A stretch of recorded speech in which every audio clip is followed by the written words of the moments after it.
Voilà, nous avons ici, nous sommes sur l'esplanade de la Bibliothèque nationale, enfin à côté, et nous avons des pigeons. Et nous les voyons, apparemment on passe à côté d'eux, entre eux, ils ne bougent pas. Et finalement, sans vouloir que ça paraisse négatif, c'est un peu comme entre les communautés. Chaque communauté, les communautés se côtoient, mais en même temps elles s'ignorent. Elles n'ont pas peur spécialement l'une de l'autre.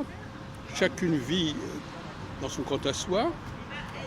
Et finalement, bon, il peut y avoir quelques formes de relations très minimales entre les différents groupes, mais finalement, on a une sorte d'indifférence, on pourrait appeler ça la laïcité si on veut, l'indifférence entre les uns et les autres. On voit que les pigeons sont des pigeons, que les humains sont des humains. Ils se reconnaissent mutuellement, ils savent qu'ils existent, et ils vivent en bonne intelligence, en quelque sorte.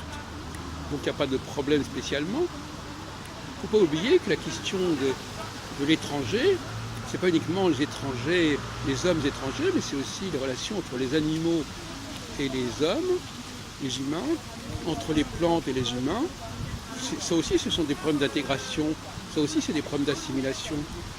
Et finalement, chaque plante, chaque être humain, chaque groupe humain plutôt, a son mode de fonctionnement qui cohabite avec d'autres modes de fonctionnement et finalement qui n'ont pas forcément à se croiser, en tout cas qui n'ont pas à se mélanger, qui n'ont pas à se combiner nécessairement, parce que chacun a son écosystème, chacun a son mode de fonctionnement et c'est très bien comme ça.